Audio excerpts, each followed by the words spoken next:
और बुलेटिन में सबसे पहले बात करते हैं अंता और विधानसभा उपचुनाव की, जहां बीजेपी ने चुनाव समिति बनाई है। सांसद दुष्यंत सिंह को बनाया गया है चुनाव प्रभारी। संसदीय कार्य मंत्री जोगाराम पटेल को चुनाव प्रभारी मंत्री बनाया गया है। सह प्रभारी श्रीचंद्र कृपलानी और छगन माहुर को बनाया गया है। तो जिम्मेदारियां यहां पर तय कर दी गई है। चुनाव के मद्देनजर, अंता विधानसभा उपचुनाव के मद्देनजर ही ये जिम्मेदारी तय की गई है, जहां बीजेपी ने चुनाव समिति बनाई है और सांसद दुष्यंत सिंह को बनाया है चुनाव प्रभारी। संसदीय कार्य मंत्री जोगाराम पटेल को चुनाव प्रभारी मंत्री बनाया है, तो वही सह प्रभारी श्रीचंद्र कृपलानी और छगन माहुर को बनाया गया।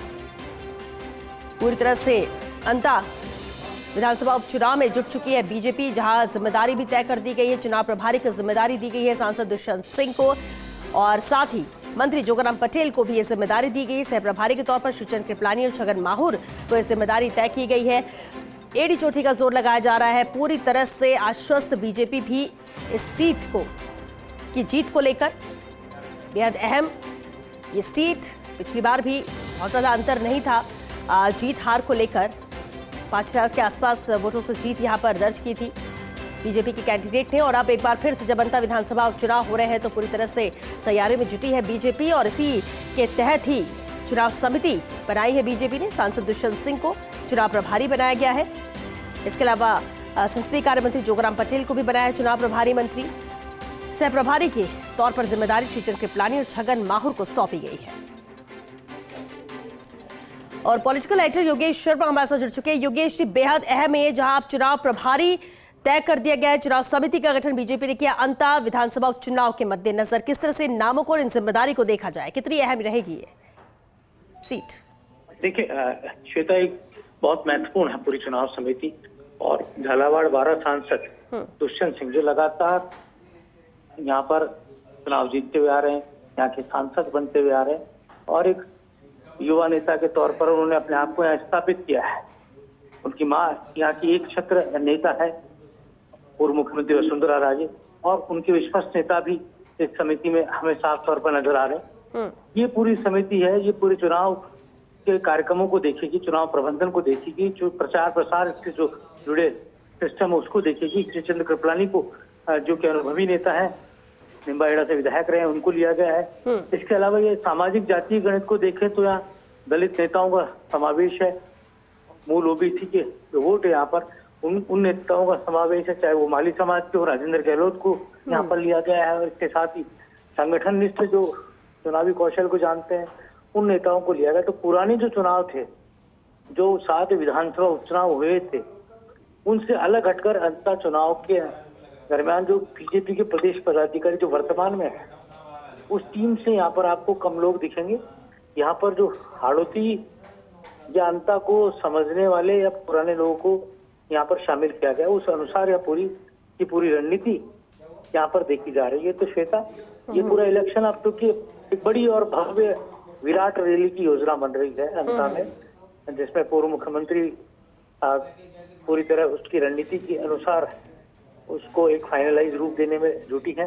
इसके साथ ही मुख्यमंत्री गजनलाल शर्मा उस रैली के मुख्य वक्ता के तौर पर और उनके अगुवाई में पूरी एक बड़ी सभा का आयोजन किया जाएगा। साथ ही वहां पर प्रदेश अध्यक्ष मदन राठौड़ रहेंगे, तमाम प्रमुख नेता राजस्थान बीजेपी के उस मंच पर होंगे। मोरपाल सुमन के प्रचार प्रसार को लेकर और उनके पूरे इस चुनाव प्रचार के दौरान सबसे बड़ी रैली की योजना की तैयारी चली, क्योंकि जो नामांकन का समय था उस वक्त तमाम बड़े नेताओं की मौजूदगी हो नहीं पाई। तो ऐसे में अब एक बड़ी रैली की योजना के तहत अब पूरा जो नामांकन के बाद का जो प्रचार प्रसार तो मोरपाल सुमन कर ही रहे हैं। दुष्यंत सिंह लगातार वहाँ डटे हैं, जोगाराम पटेल वहाँ पर डटे हुए हैं, मुकेश दाजी, तमाम प्रमुख नेताओं की मौजूदगी वहाँ पर है।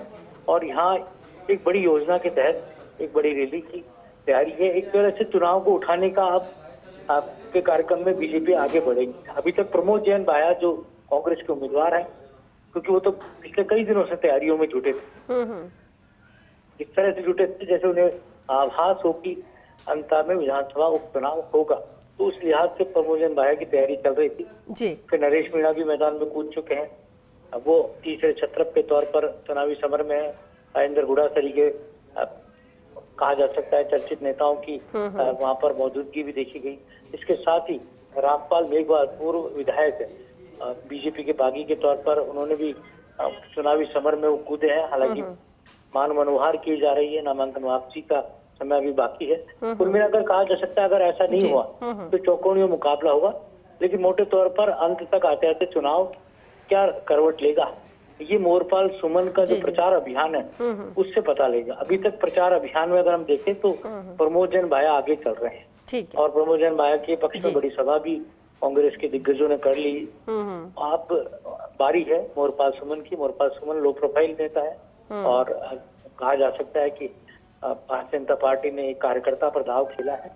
किस तरह से कार्यकर्ता के पक्ष में माहौल बनता है उस लिहाज से दुष्यंत सिंह सामने बड़ी जिम्मेदारी। अंता का चुनाव अंता चुनौतीपूर्ण सीट रही है। अंता प्रमोद जैन भाया के कारण एक तरह से कहा जाए तो कांग्रेस के प्रमुख सीटों में भी गिनी जाती रही है। ऐसे में अंता बीजेपी के लिए एक डिफिकल्ट टास्क है। प्रभुलाल सैनी का टिकट कटा। बिल्कुल योगेश, जिस तरह से तैयारियां दोनों तरफ से, दिलचस्प मुकाबला अंता सीट के लिए रहेगा। बहुत शुक्रिया योगेश इस पूरी जानकारी और अपडेट के लिए।